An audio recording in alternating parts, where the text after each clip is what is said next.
Hey, and welcome to the Difference Maker Revolution podcast. And this week, we're the power of three. So we have Jonathan, we have Jeanine, J squared, and myself. And we're going to talk about client appreciation events, how to plan these. Jeanine, I love planning. I'm not very good at planning. So tell us, how do you go about planning a client appreciation event by telling us why you need to do it in the first place? So thank you, Ronan, for actually putting something. I was going to say, oh my gosh, that's such an open-ended question. I wouldn't even know where to start. I will go with where you asked me to go to first, which is why it's even important. Because I think so many times we get into this mindset of as Gary Vaynerchuk calls it, everybody always right jabs or left jabs. Like you're always going one way, and then you wonder why your clients kind of get tired of the repetition. And so there's lots of reasons. So many people, I think that, and now I feel like I'm rambling, but that when people come into your business, it should always be for a transaction. And that transaction for us is obviously creating an experience for them to create their photographs, and then coming back again, if they're not doing an instant viewing, to order their portraits and their photographs and design what they want for their home. And so that's while we're providing this difference to their lives and creating this artwork to tell the story of their family or their children or their company, whatever type of photography it is you're doing for people, that is still us providing to them and them giving us money in return, right? It's a transaction. And so we have to be appreciative of our clients that trust us with making a transformation in their lives and making a difference to their life. And there's many ways that we can thank them. Obviously we can send thank you notes, which everybody listening to this podcast should be sending thank you notes to their clients. You have to show appreciation. If you don't show appreciation, then it doesn't matter how much people love you as an artist, as a photographer, as someone who's captured the most amazing portraits of their family. Someone walks out of your business and spends a couple of $1,000s, even if they spend a couple $100 because that was a stretch for them, and you don't show that you appreciate that they've trusted you and given you money, it comes across very arrogant almost in a way and unappreciative. And it's funny because I think we see this in other aspects of life.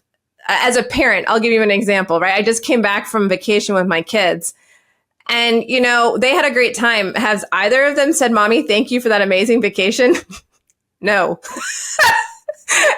And so you start to wonder as a parent, do I have ungrateful children? Why haven't they not said thank you, Mommy, for this amazing, we expect when you provide something amazing that you're going to get a thank you in return. And when you don't, or if you purchase, you expect to get when I bought my car, I was hoping that I would get a thank you note from my car. And I did, from my salesperson who sent me a thank you note saying, thank you so much for purchasing you have many choices and things like that. So, so thank you note, so showing appreciation is really why, Ronan, and that was a really long-winded answer to it, but we have to show appreciation for the people who are trusting us with creating these memories for them. And that's the main reason why we would take things beyond just a thank you note or a gift that we send in the mail and hold an event to show our appreciation as well. That's one reason. All right. So how does that link, Jeanine, into, you've got a lifetime value where your clients stay with you for life, and you've designed your whole business about, from first birthday, if not a little bit before that, all the way through to high school senior. So how does this client appreciation events play into that being the end result, that you've clients for life? So I've always wanted my clients to think of me as their go-to place for not only all the moments in their life, but the fun, happy things, right? And so as a parent, you're always on a weekend, you're always looking for things to do with your kids, And so that's a lot of how we've structured some of our e-newsletters that go out, like, here's 5 things to do this weekend with your kids. Or I have one getting ready to go out this weekend that's going to be how to take the first day of school photos for your kids. I can't be there with all of you, so here's how you can do it, And so I always want to be thought of as the person in charge of their memory making. Does that make sense? And to be able, even if it's not my camera or my team's camera or our studio doing it, where their go-to for how to do it and how to make the memories and how to make the magic happen. And so our client appreciation events are sort of that same idea. And so, like, you know, we have the first one of the year is always Valentine's Day. And we hold something. So that's when we love our clients, right? Like, happy Valentine's Day. We want to share our love for you by coming. And for me, it's geared towards the children because that's what we photograph, right? If I photographed boudoir and adults and things like that, I would probably gear it to something a little bit more like upscale and champagne and, you know, and things like that. But for me, I'm gearing it towards, hey, the parents, it's a Saturday. Let's do something fun with the kids. We're going to bring them to Cloud9 to do face painting and balloon animals. And guess what? We don't have to go to the park and wait in line for an hour to see the balloon animal guy. They can do it, you know? And so it's a way of them having a fun experience at the studio. It's great for the kids too, because they know that when they come to the studio, it's fun and they don't dread coming for a portrait, right? Every time they come to the studio, it's something fun and it's always fun. And that, believe it or not, really translates into the day of photography when that day of photography comes, because the kids like being here. So, you know, I wouldn't say that I'm doing it for a selfish reason, because I'm not, but the end result in people coming to the studio for fun things is it binds us together as a family, as part of the whole Cloud9 family. But then the kids just love coming. And so it makes it more fun when we do the photography. And I've heard you say that many of the children end up calling you Aunt Jeanine, right? Yeah, they do. Like Aunt Jeanine, Miss Jeanine. I get a lot of different nicknames from the kids because they come here so frequently and get to know me so well. And it allows me to, like, when you get to the awkward preteen years, you know, where they're kind of now being forced to be here, I can be like that, you know, that crazy aunt is like, you're not getting out of these photographs. Are you kidding me? I have photographed you since you were naked in my studio as a baby, you know, and it makes them laugh. And it allows, like, someone who that was their first time being photographed would never be able to make those comments and make them feel comfortable and get them to laugh and come out of that teenage shell that they often go into. And so, yeah, and it's because they've come here so often, not just for photography, but for fun things too. So Jonathan, you know, you buy stuff, right? Like any of us, like you're a consumer and you consume. So is there anything that comes to mind for you where you felt that the business you were doing business with really appreciated you and went out of their way to say thank you? Nothing springs to the top of mind now. Just to think about it. That's a loaded question. You can tell we don't prepare for these podcasts in advance, right? I genuinely can't think like that of an event or anything where I've been blown away.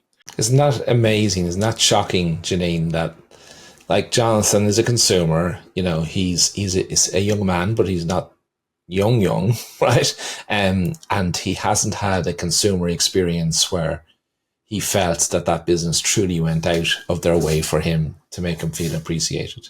So the way I think that is shocking, but look at the room there is in the marketplace for the circle that Jonathan runs in for somebody to come in and do that. You know, so often I think that photographers or business owners think, why I can't stand out. There's like 2,000 photographers in my town. Like, how can I stand out? I'm just doing the same thing they are. Well, look at this. Look, I mean, Jonathan's a great example of this. No one has wowed him. So in the business and the things that he consumes, there's so much room for someone to come in and really take over the areas that he is and wow him. So as photographers, again, like, you can wow your community, you can wow your client base just by doing a little extra that no one else is. And you might think everybody else is doing it, but no one else is really doing it. I guarantee you, unless like you have been listening to our podcast and been a member of the Difference Maker Revolution, I guarantee you not every photographer is sending a thank you note after every portrait session. Guarantee it, because it takes effort. And you have to remember, and you have to have a system, and you have to be prepared to get it done. And you have to have a way to do it. And so just even enacting that, which doesn't cost that much money but a stamp and a card, get that done and start showing appreciation and work yourself up into an event. But you know, it's amazing to me, Jonathan, that you've never had a wow, amazing event. I'm searching my mind. I'm still trying to think. I'm thinking golf, right? What do I buy? So golf stuff, golf courses. I don't buy golf courses, but go play golf at golf courses. Tennis, online training. I'm trying to think of everything I consume. Like nothing stands out. It's funny. So I had gotten my idea for my Valentine's party from my pediatrician. He had a very, very in the beginning days of when I had the studio, he invited all of the families in his practice to a family picnic at the park. And he hired bounce houses, and he had balloon artists, and he had a magician, and they did an old fashioned barbecue. I don't know if you guys do that kind of stuff where like they just had the grills and hamburgers and hot dogs. And it was just like this family day at the park. And I was so impressed. I'm like, this is amazing. I mean, I have to go see a doctor, but I don't necessarily have to go to him, right? You know, we have our choice of doctors over here. And again, I'm not sure how it works over there, but I don't necessarily have to go to him. And he went out of his way to have this family picnic day at the park for all of his patients and their kids. Like, how brilliant is that? You know, and I've been a patient of his for life. Like, I'd rather see him than like, you know, a patient of his for life, because he thinks of my kids as more than just a patient. He thinks of them as family. And that to me is really what these client appreciations do, is it gets our clients to think, like, we think of them as family. I'm Italian. I'm half Irish, half Italian. I don't deny my half Irish side, especially talking. You're American. Whatever. My grandparent, we don't have to go through this again. Half Irish, half Italian in the blood, right? American by birth. But we eat together, and to like Italians, like you feed people, mangia, right? You eat. And when you dine together and you eat together, it solidifies you as a family. And that's why, you know, Sunday family dinners are so important, and eating dinner together at night is so important. And they, like, the psychologists have proven this. Like, it's what binds people together, having discussions over meals. Like, when we get together, that's the best, isn't it? Like, we actually sit together and we tease Jonathan about only eating white bread. And, you know, we dine together and we talk and we just have these conversations that you wouldn't have otherwise. And so when you invite your clients into a way of eating with you and sharing bread or cookies, you know, or fruit punch, whatever it is the symbolism of coming together as a group, as a unit, and becoming a family. And people think of family differently than they do just a business that does a transaction with them. All right. So I have another question around the client appreciation party, because when is a client appreciation party a truly client appreciation event versus a sales event? And where I'm going with this, Jeanine, is I see a lot of photographers throwing what they might call a client appreciation party, but they're saying bring somebody with you. Yeah. So for you, where does that sit? Like, is it still a client appreciation party if they're bringing somebody to it, or now we turn it into a sort of a client appreciation but a sales event, you know, to try and give something to one of your clients' friends to encourage them to come in, and give something to the client to come in again. So for you, when you're thinking and planning these things, right, how do you approach that? So I always encourage people to bring friends, because I go back to my grandmother, right? My grandmother would always cook enough food on Sunday in case anybody showed up, right? She never knew who would bring somebody, right? And so that was always her way. And my mom kind of carried that forward too. Like, when she would cook Sunday dinner, she always cooked, like, it always is the joke. Like, whenever we have an event, like, we always overcook, because you never know who might show up, right? Somebody might bring a friend. And so I always encourage my clients, hey, you know, this is an appreciation. We want to show love for you, but if you want to bring a friend along, please do.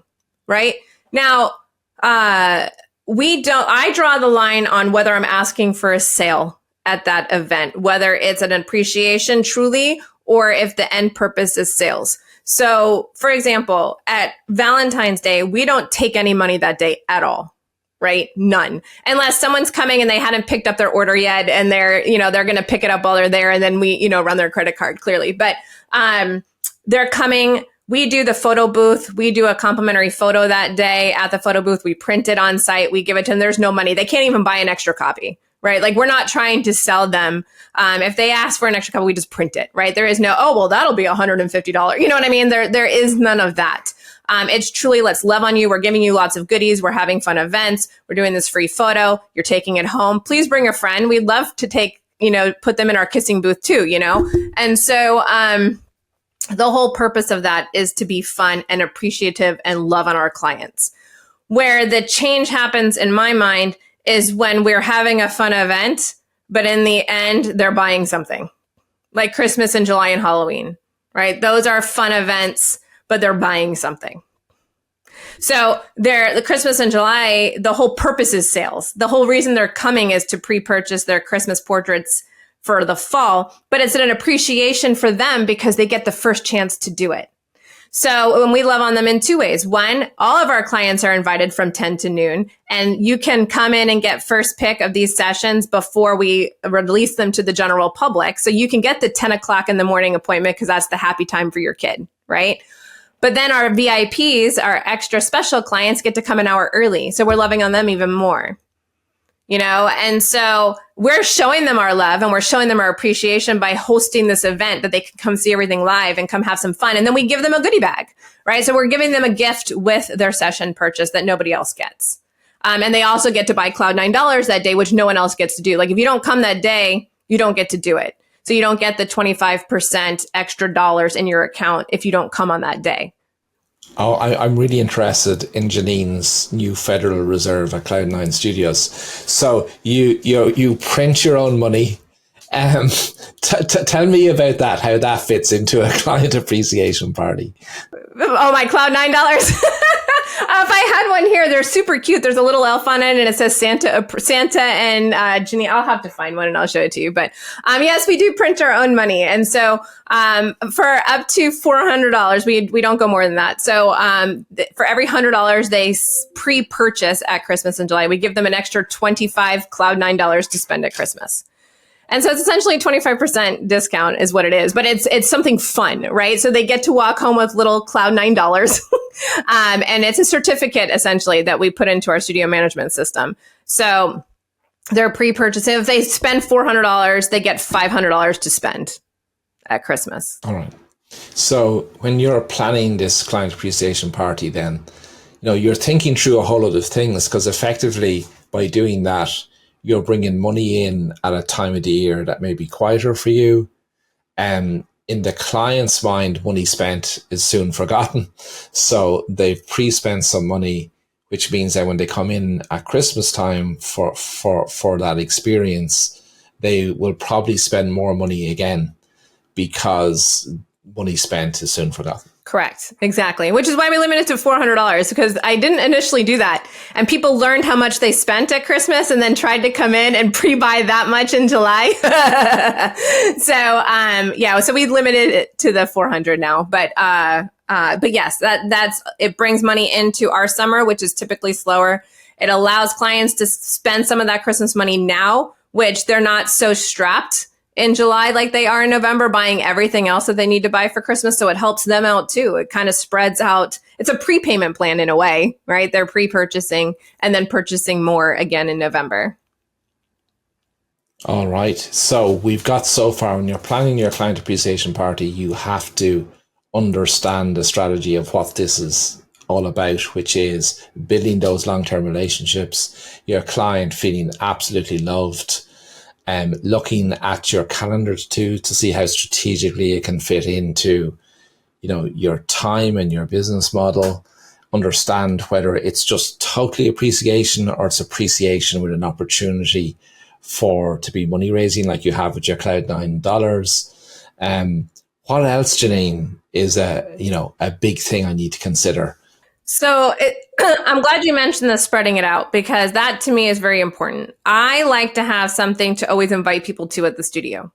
And I find that to be very important because, on a phone call with a potential client or an existing client, Sometimes you sell them on a session, sometimes you don't. But it's always nice to be able to leave them with something. Like, would you like to be in our newsletter, or would you like to, would you like to follow us on Instagram? Well, guess what? We have a party coming up in 6 weeks. Can we add you to the invite list? We'd love to have you come.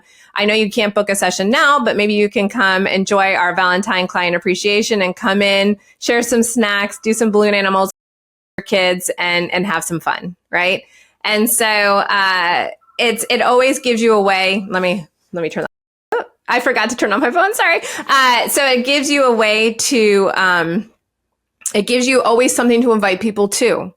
And so when there's no pressure involved. And so I love having that. It's great when you're out networking too. It gives you a way to always have a reason to partner with another business in the community. So like if you're struggling with a way to come up with a way to partner with another business, hey, guess what? I'm hosting this event. Would you like to be part of my goodie bag? Or would you like to sponsor the such and bring the such and then do that, And so it allows you to always have a way to creatively think about how to partner with other businesses in town too. So ideally, I think quarterly would be great. Quarterly doesn't work into my calendar the way it fits. So we end up doing, like, we have a February, a July, and an October. So it's like 3 times a year. But it's spread out in a way that it works for us. So I just, like, when you're planning this for your studio calendar, for your business calendar, I think it's always good to make sure that you have something that you can invite people to in the near future. So, Jeanine, I'd like to talk about one more thing on this subject, which is consistency, right? So what role does consistency play in your clients' minds? So what I'm getting at is, if you always run Christmas in July, does that cause your clients nearly to look forward to it and ask questions about when is it? And there's an expectation that, we need to make sure we've got that reserved in our calendars. Yes. So funny enough, it does. And we always do it the weekend around July 25th, right? The closest weekend to what would be Christmas in July. And so I have clients who have shifted vacations around it because they want to be there. And then I've also had clients who can't change things. And so they call begging for me to do like a video walkthrough for them on that morning and do their booking remotely, which obviously for my VIP clients, Ronan, I'm not going to say no. So we will do that. And they know that, and they know that I'll take care of them an extra way. So it solidifies in their mind that I will take care of them no matter what. Right. And so even if they can't be there, and they know it, and they will apologize to me. And it's so funny, like come June, I have one client, oh my gosh, Jeanine, our family is doing a family reunion. It's going to be that same weekend. I can't come. What am I going to do? Is there any way? And I'm like, don't worry, I got you. Like, I will FaceTime you. We will do a video walkthrough and we'll get your booking done, And so, it's another way of showing that. But yes, no, they all plan and they all look forward to it. And it's great because when you're consistent with it, people know to look for it on that calendar. They know to look for the invitation. They know too that it's coming, even if they're not. They should be able to by now know that it's going to be that specific weekend. But even if it's not, they know to be looking for the invitation and the e-newsletter and the postcard that we send and the phone calls that we're going to give and things like that to know that it's coming at that time. And that is key to building long-term relationships, right? There's no silver bullet here. It's called long-term relationship because the strategy is built out around the long term as well, right? Yeah. And I've heard this a lot by clients where they sent out Christmas cards for the first time the first year and they got no reaction. There was a reason why, because it wasn't expected and it was the first time. And yes, there might have been a bit of a surprise, but when you consistently do stuff, it all connects and makes sense, right? Right. It all just connects. It does. So Jonathan, with regards this idea of long-term relationships in the inner circle, right? We actually have a whole load of content and conversations around creating long-term relationships. And we've talked about just one of those today. Tell everybody about the inner circle. Oh, if the inner circle is the place to be, if you as a photographer want to, make more money and build that dream photography business, the only place you need to be is in the inner circle, because we give you